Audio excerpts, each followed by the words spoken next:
андай стиль ғой, иә. Көйлек сияқты ғой негізі Абайкадан, бірақ мен оны кепкамен осылай араластырып, спортивный қылып аламын, осылай шалбармен киіп деген сияқты. Шүкір. Оңай емес киімді құрап киюде. Сол үшін орамалды әдемілеп киюге тырысам барынша. Қыздар қызығып, орамалға келіп жатса, осылай мен Абайканы жақсы көремін. Не үшін? Абайкалар андай ұзын болады да. Мысалы, етегіңді, аяғыңды, жамбасыңды жауып тұрады. Кайф қой, Абайка деген. Любой қызға орамалды болса почти деген ғой. Солай сөйтіп ниеттенсеңіздер болады.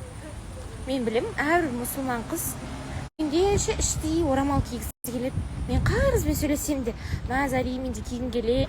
Мен мысалы жабық киімімді салып қояды, өзін шақырып тұрады ше. Сол кигім келеді, жабық жүргім келеді, или сәл ашық кисеңіз, ұялып қалсаңыз, оның бәрі иманнан ғой. Аллах тағала онда иманды бәріне бере берсін. Өйткені мына жерім ісіп тұр, мен киіп шешкен сайын ауырады. Ішіне балакала, обычный бонидің өзін әрең кидім. Мазам кетіп, келіп, Гүлжанды қимайтын сақтысына үйілген.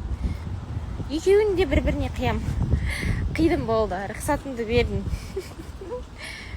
Мен ешкім емес қой, Гүлжанмен просто таныстықта болған адам. Жұбым емес, 2 жыл жүрген адам емес, мені баламен тастап кеткен адам емес. Өздерімен өздерім бақытты болып жүре берсін, үйленсін. Өмірде олай ойламаңыздар, менің түсінігім мүлде басқа ше. Может, айтатын шығар, көре алмайды, бірдеңке.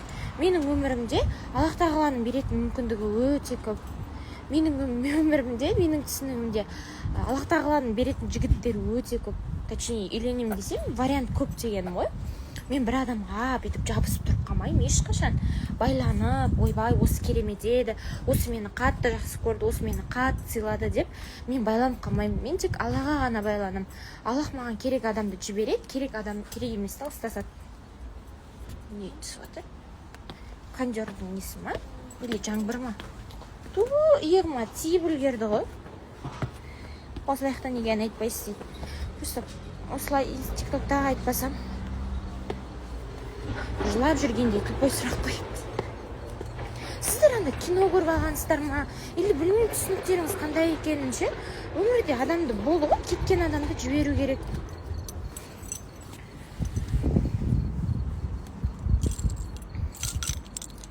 Сіздерге живой пример айтайын ба? Өмірде қатты жақсы көрген адамдарымнан да мен айылып қалғам ғой енді. Ең жақсы көрген жақындарымнан. Мен сезім әлі ашылмаған адамды босату маған түкте қиын емес. Так что не переживайте.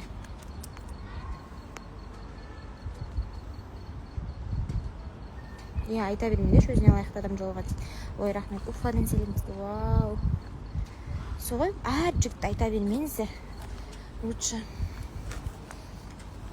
Қалдарыңыз қалай деп ше.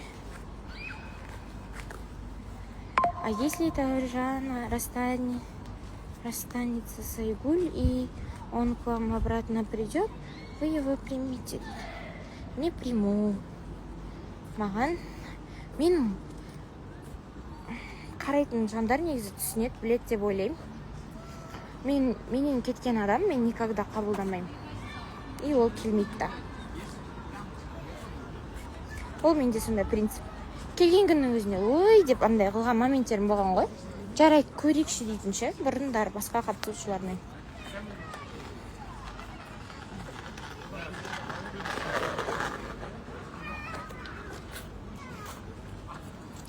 Я понимаю дейді. Мен өте салқын қанды адамын негізі.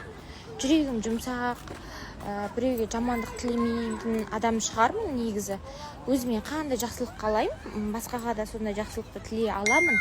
Бірақ мен настолько салқын қандымын, мен принциптарынан аттамаймын. Мен есеппен өмір сүремін всегда. Мен ақылға салам, жүрекке емес сондай моменттерде.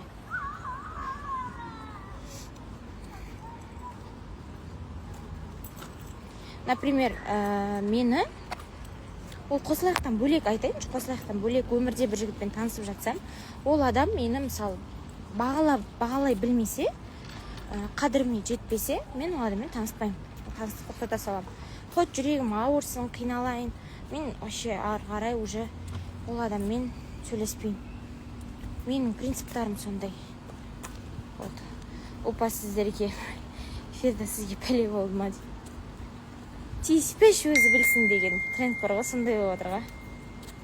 Еркеғали айта бермеңдер, әлі күшті жігіт болған дейді. Я, Еркеғалиді айта бермеңіздер. Оның өзі және қолдау шапалары бар. Қолдау штателері бар. Күшті киім сыйлайтын, подарка жіберетін. Біз жаман болып жүре берейік, тәкаппар болып. Сол жақсы болар үшін солар. Жертва болып.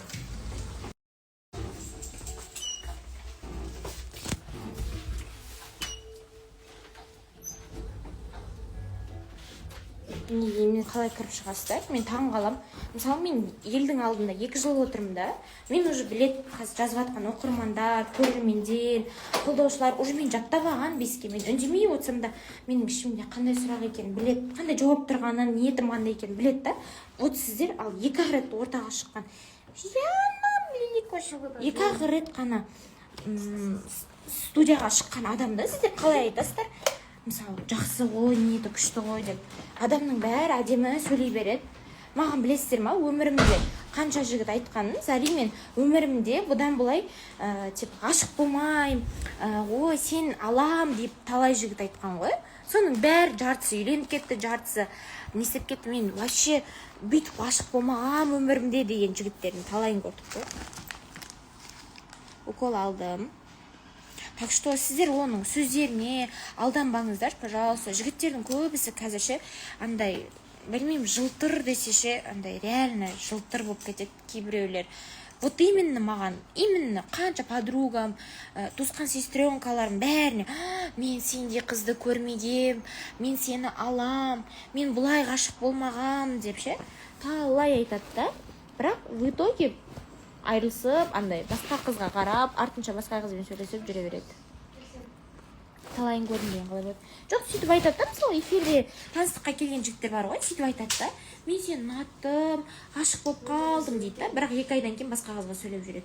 Сіздер де Еркеғалидің сырттан не істеп жүргенін білмейсіздер ғой. Мен айтпай-ақ қояйын, қалай маған ақпараттар келгенінше, басқа бір қыздардан келген нәрселерін сіздер білмейсіздер. А мен оны жамандап айтқым келіп тұрған жоқ.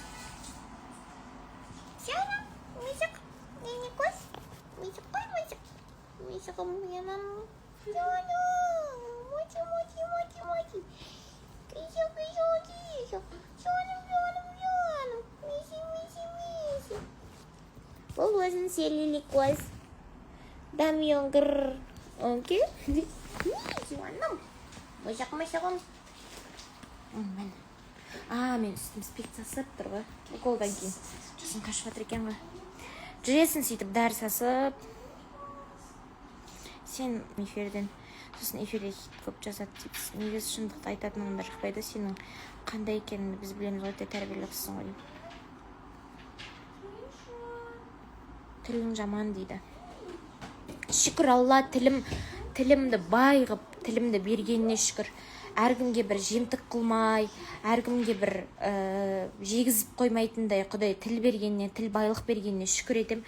Әйтпесе деген мана ниеттері қап-қара адамдар андай жазады да, арбайды, от салады.